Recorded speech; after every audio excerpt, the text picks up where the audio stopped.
Assalamualaikum warahmatullahi wabarakatuh. Sebelumnya perkenalkan nama saya Nurul Fatimah, mahasiswa Fakultas Psikologi Universitas Mercubuana, Jakarta. Pada kesempatan kali ini saya akan membahas tentang ketertarikan orang asing terhadap bahasa Indonesia. Ada beberapa hal yang akan kita bahas kali ini. Yang pertama adalah latar belakang. Sejak diikrarkan sebagai bahasa nasional pada Sumpah Pemuda 28 Oktober 1928 dan ditetapkan sebagai bahasa negara pada Undang-Undang 1945 Pasal 36, bahasa Indonesia mengalami perkembangan yang sangat pesat. Seiring dengan kemajuan bangsa Indonesia di era global saat ini, peran Indonesia pada pergaulan antar bangsa menjadikan bahasa Indonesia menjadi salah satu bahasa yang dianggap penting di dunia.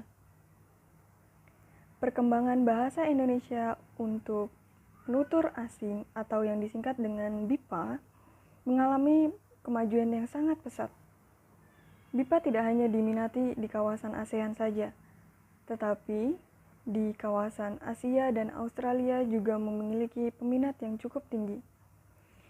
Hal tersebut terbukti dengan adanya berita tentang ketertarikan terhadap bahasa Indonesia di berbagai media. Selain ASEAN, Asia, dan Australia, Eropa juga memiliki ketertarikan terhadap bahasa Indonesia. Hal tersebut terbukti dengan adanya mata kuliah yang ada di universitas-universitas di Eropa, salah satunya di Finlandia.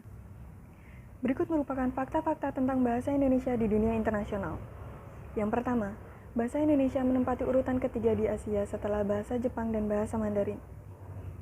Yang kedua, pada tahun 2009, secara resmi bahasa Indonesia ditempatkan sebagai bahasa asing kedua di Vietnam. Fakta ketiga, bahasa Indonesia menjadi bahasa terpopuler keempat di Australia dan telah diajarkan di lebih dari 500 sekolah dan ditetapkan sebagai mata pelajaran wajib. Fakta keempat, bahasa Indonesia merupakan bahasa Asia yang paling diminati di Eropa. Fakta kelima, bahasa Indonesia menempati urutan ketiga setelah bahasa Spanyol pada postingan-postingan WordPress. Fakta selanjutnya, Kementerian Luar Negeri menyatakan bahwa Wikipedia berbahasa Indonesia menempati urutan ke-25 dari 250 Wikipedia berbahasa asing di dunia. Masih banyak lagi fakta-fakta tentang bahasa Indonesia di dunia internasional. Seperti, setidaknya ada 52 negara asing yang membuka program bahasa Indonesia atau Indonesian Language Study. Terdapat 75 dari 800 PT di Jepang yang mengajarkan bahasa Indonesia. Selanjutnya, Kementerian Luar Negeri pada tahun 2012 menyatakan bahwa bahasa Indonesia menempati urutan kelima penutur terbanyak, yaitu sebesar 4.463.950 orang yang tersebar di seluruh dunia. Dan masih banyak lagi fakta-fakta menarik tentang bahasa Indonesia di dunia internasional.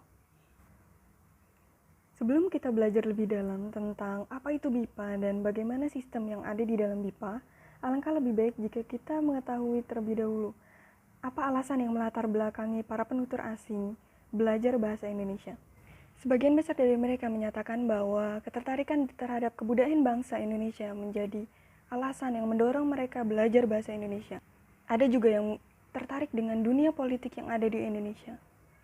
Dan komunikasi menjadi salah satu alasan utama mereka belajar bahasa Indonesia.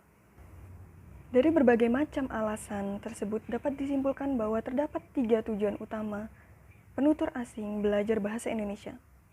Yang pertama, mereka ingin menguasai keterampilan komunikasi antarpersonal atau basic intrapersonal communication skill. Yang kedua, ingin menguasai konsep dan prinsip-prinsip yang bersifat ilmiah atau Cognitive Academy Language Proficiency. Dan yang ketiga, ingin menguasai kebudayaan dari segala macam aspeknya. Kebudayaan yang dimaksud di sini tentunya adalah kebudayaan bangsa Indonesia.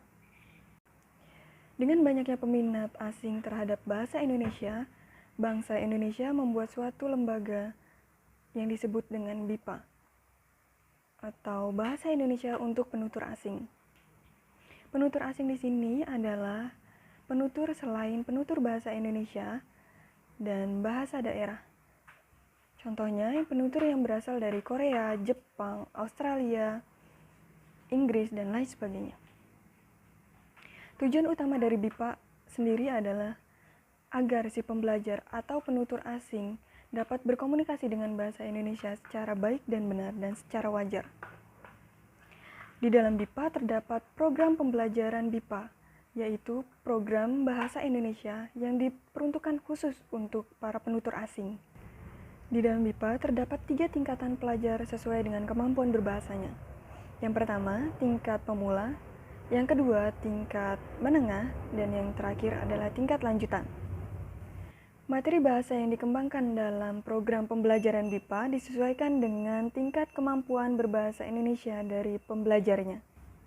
Sedangkan pokok-pokok materi kebudayaan yang diberikan pada program BIPA adalah bagaimana hidup dalam keluarga, berteman, bermasyarakat, dan sopan santun dalam pergaulan. Tujuannya adalah untuk membekali para pelajar BIPA agar dapat berkomunikasi sesuai dengan konteks, situasi, dan kondisi. Dalam BIPA terdapat 4 kemampuan kompetensi berbahasa Indonesia yang diajarkan. Yang pertama, membaca, menulis, menyimak, dan berbicara. Materi pertama adalah materi bahasa. Pada tingkat pemula diberikan materi bahasa tentang kata sapaan, ungkapan keseharian sederhana, kalimat sederhana, kata atau kalimat tanya, kalimat aktif, kalimat pasif, kalimat negatif, preposisi, afeksiasi, dan lain sebagainya. Contohnya adalah kalimat sapa, hai, apa kabar, selamat pagi, dan lain sebagainya. Pada tingkat menengah, diberikan materi tentang ungkapan dalam bahasa Indonesia, kalimat kompleks, kalimat pasif, kalimat aktif, kalimat negatif, kalimat transitif dan intransitif, preposisi, afiksiasi, dan lain sebagainya. Kemudian pada tingkat lanjutan diberikan materi yang hampir sama dengan tingkatan menengah. Yang membedakan adalah tingkat kesulitan dan kompleksitas dari materi tersebut. Pada tingkat lanjutan, penekanannya terletak pada pemahaman tentang analisis materi bahasa. Para pelajar tidak hanya diberikan materi-materi tersebut, tetapi juga diberikan materi-materi analisis, yakni menganalisis kalimat salah dan membenarkan serta mengubah pola tanpa mengubah makna. Yang kedua adalah materi menyimak atau wicara. Dikembangkan dengan menggunakan materi dialog, mulai dari dialog sederhana seperti sapaan, sampai dengan dialog yang kompleks seperti seminar. Dan juga memanfaatkan wacana dalam bahasa sehari-hari, misalnya menyimak berita, percakapan dalam televisi maupun radio, dan percakapan dalam kehidupan sehari-hari. Untuk tingkat pemula diberikan materi dialog sederhana dalam bahasa Indonesia. Untuk tingkat menengah diberikan materi dialog yang agak kompleks dan dialog-dialog yang bersifat formal tapi sederhana. Untuk tingkat lanjutan diberikan materi dialog yang lebih kompleks, baik bersifat keseharian maupun bersifat formal. Yang ketiga adalah materi membaca. Pengembangan materi membaca pada tingkat pemula diberikan buku bacaan sederhana, seperti majalah anak, buku bahasa Indonesia sekolah dasar, dan buku bacaan yang telah disusun oleh para pengajarnya. Kemudian pada tingkat menengah diberikan buku bacaan yang agak kompleks. Dan tingkat lanjutan diberikan buku bacaan yang kompleks yang dapat diambil dari surat kabar maupun majalah. Materi yang terakhir adalah materi menulis. Pengembangan dari materi menulis ini dimulai dengan menulis kalimat, menulis topik sederhana yang berupa pengalaman atau apapun yang telah dilakukan, sampai dengan menulis makalah yang akan diseminarkan dalam seminar kelas.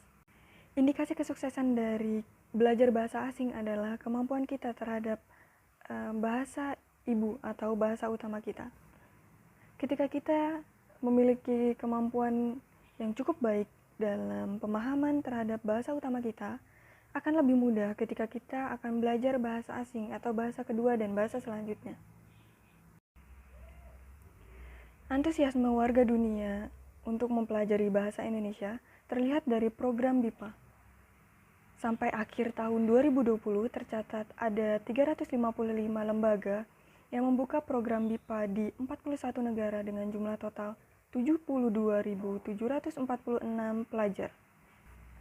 Dari jumlah tersebut, Badan Pengembangan dan Pembinaan Bahasa Kemendikbud telah memfasilitasi 146 lembaga di 29 negara. Angka besar yang menjadi bukti nyata Kementerian Luar Negeri dan Kementerian Pendidikan dan Kebudayaan berkomitmen untuk menjadikan bahasa Indonesia menjadi bahasa internasional dan sebagai instrumen soft power diplomasi. Selanjutnya kita masuk kepada kesimpulan. Tidak menutup kemungkinan bahasa Indonesia akan menjadi bahasa internasional dan mendunia.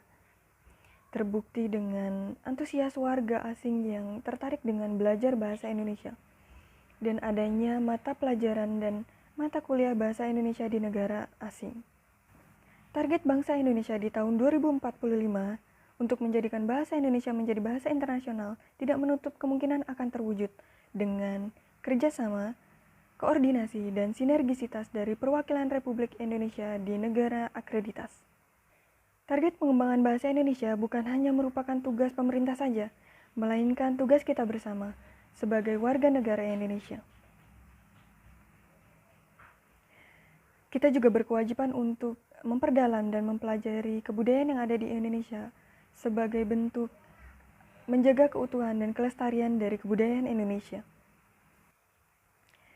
Meskipun masih banyak sekali yang harus dikembangkan dalam program pengembangan bahasa Indonesia ini, kita juga perlu mengapresiasi peran pemerintah untuk menjadikan bahasa Indonesia ini menjadi bahasa internasional. Penulis menyadari dari penyusunan karya ilmiah ini masih jauh dari kata sempurna, masih banyak yang harus diperbaiki. Tetapi ada beberapa hal yang dapat dikembangkan lagi. Penulis juga menyadari dari cara penyampaian mungkin masih banyak sekali yang harus diperbaiki dan dikembangkan selanjutnya. Materi dari karya ilmiah ini saya ambil dari beberapa link online atau website online dari VOA, Kompas, Edukasi, dan banyak lagi. Akhir kata saya ucapkan terima kasih dan mohon maaf atas segala kekurangan. Semoga ada hal yang bermanfaat yang dapat diambil.